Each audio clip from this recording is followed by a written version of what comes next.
Thank you for joining us on our third weekly episode of Luke Pershing Presents 365 Films in 1 Year. Due to the momentous occasion, our producer, Colonel Spookington III, decided to join us today. But without further ado, let us move on to our films of the week. This week our list includes The Raven, Batman, The Dark Knight Rises, Sherlock Holmes, A Game of Shadows, This Means War, Footloose, The Lorax, and lastly, Reservoir Dogs. Let's get on with the reviews. Let's start this week off with The Lorax. Lately I've been thinking that there wasn't going to be an animated film that I didn't fall in love with.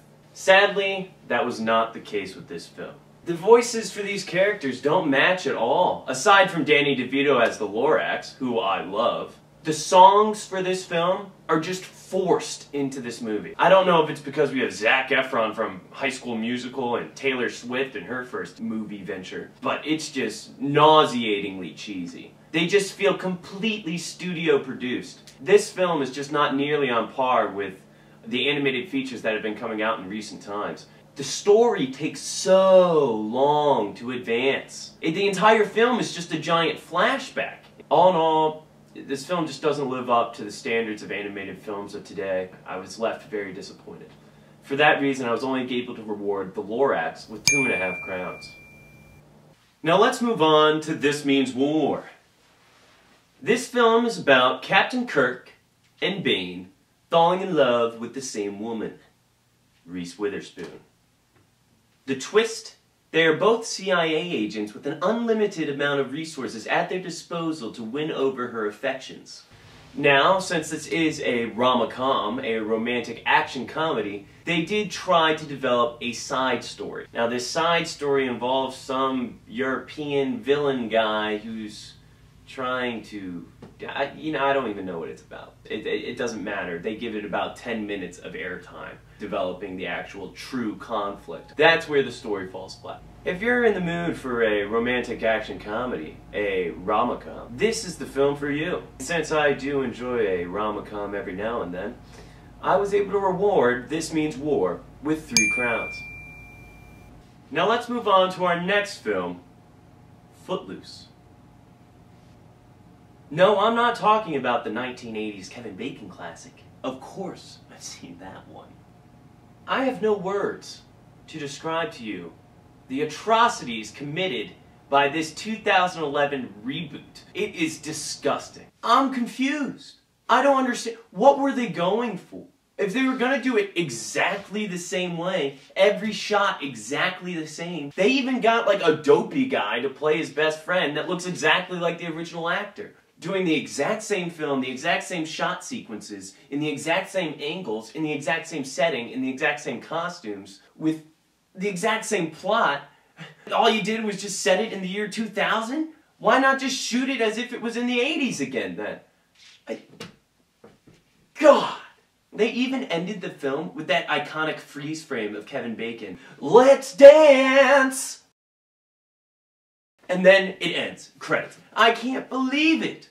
It's exactly the same! Footloose is now on quarantine. Footloose was able to earn our very first 1 crown rating.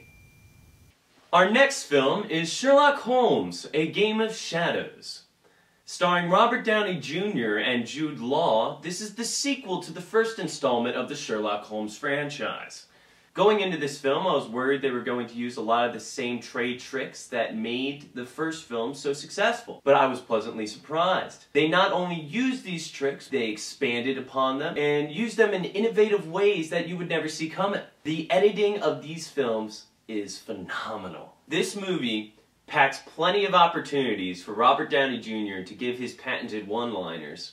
I love him in these films. All in all, I have to give it to the Sherlock Holmes crew for creating a unique storyline and a look and proving that they can do it over the course of multiple films. For those reasons, I was able to reward this film with 4 crowns. Our next film is The Raven. Now, The Raven chronicles the life of Edgar Allan Poe in his last days, starring John Cusack. Now, when I heard John Cusack was going to be playing Edgar Allan Poe, I thought, huzzah! Perhaps he'll capture the tortured genius that was the brilliant mind of Poe. Instead, what were we given? There's no inner turmoil, there's no angst, it's just John Cusack in a goatee. This film is not without its shock and peak moments. Most of it is just due to extreme gore or violence value. This is another perfect example of a director and a story not developing their characters fully enough.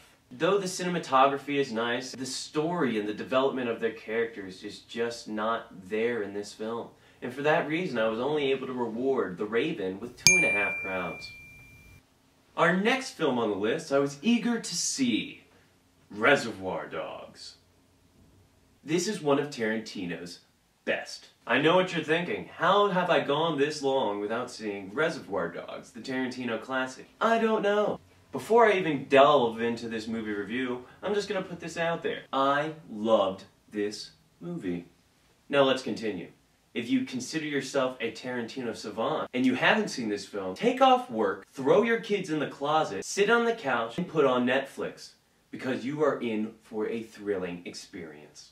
Even amidst all of the horrific graphic violence occurring around them, this film has the ability to make you laugh. This is truly a story that requires all the pieces of the puzzle to be put together one by one. And by the end of the film, you're on the edge of the seat wondering what is going to happen. I think that this film is a testament to what a picture can do on a low budget, but with just a little panache.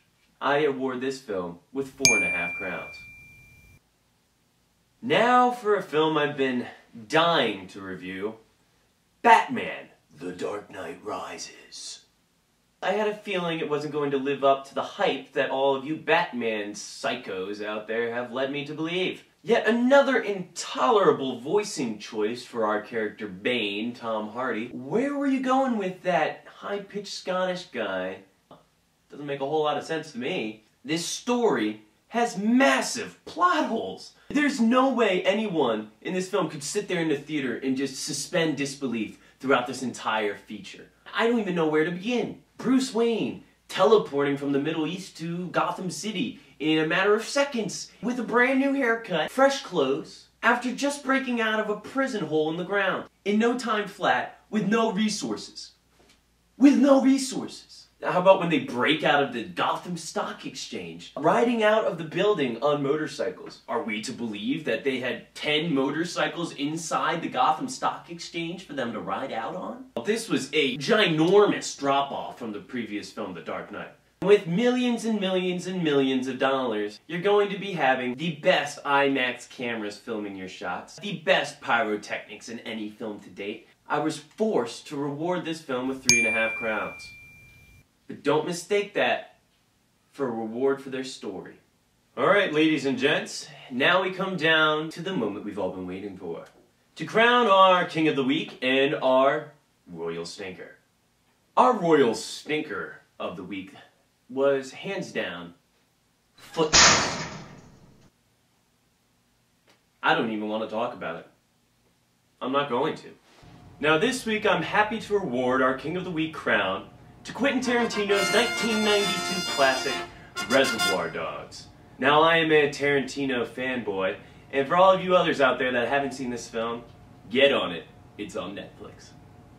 Now thank you all for joining us on our third weekly episode of Luke Persian Presents 365 Films in 1 Year. That's 21 films down, 344 more to go.